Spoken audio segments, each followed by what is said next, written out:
ইয়া বুনাইয়া ইরকাব মা'না ওয়া লা তাকুন মা'আল কাফিরিন। আল্লাহ রাব্বুল আলামিন যখন নূহ আলাইহিস সালাতু ওয়াস সালামকে যখন আদেশ করে দিলেন, ওরে নূহ তুমি তোমার নৌকা নিয়ে তুমি বাড়ায়া পড়ো, নৌকা নিয়ে তুমি বাড়ায়া পড়ো। হঠাৎ করে যেখানে কোনো পানি নাই, পানি আসতে লাগলো, মাটি ফেরে পানি আসতে লাগলো। মাটি ফেরে যখন পানি আসতে লাগলো, নৌকা আস্তে আস্তে ভাসতে থাকলো।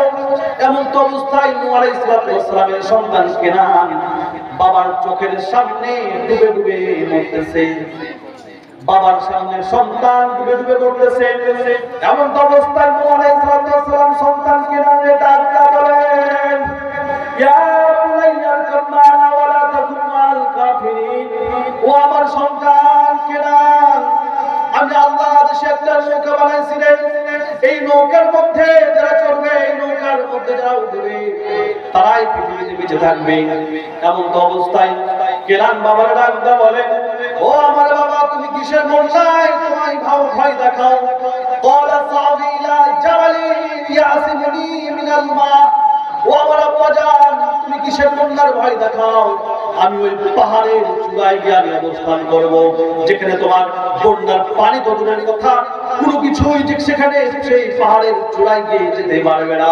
এমন তো অবস্থায় নূহ আলাইহিস সালাতু ওয়াস সালাম তার সন্তান কেনানকে ডাকতে বলে, ও আমার আব্বা জান, ও আমার বাজান গো, তোমার কাছে ওই আসে না, আমার কাছে ওই আসে। আল্লাহ পাক আমারে জানাই দিয়েছেন, যারা এই নৌকার মধ্যে চড়বে, যারা যে আল্লাহর পরিবার আনবে, তারা বাঁচবে।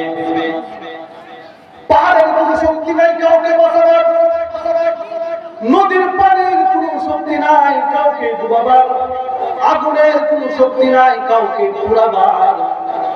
আল্লাহ রাব্বুল আগুনকে যদি আদেশ করে, ও আগুন তুমি আমার বন্ধুর জন্য তুমি ফুলের বাগান হয়ে যাও, এমন প্রমাণ পাওয়া যায়।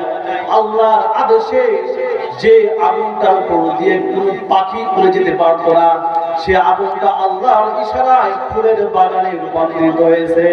কথা বলেন ঠিক না বেটি?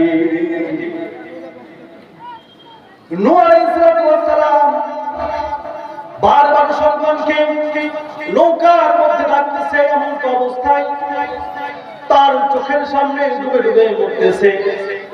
আল্লাহকে ডাক বলেন, মালিক সেই কেরাম তো আমার পরিবারের অন্তর্ভুক্ত, আমার স্ত্রী আমার পরিবারের অন্তর্ভুক্ত।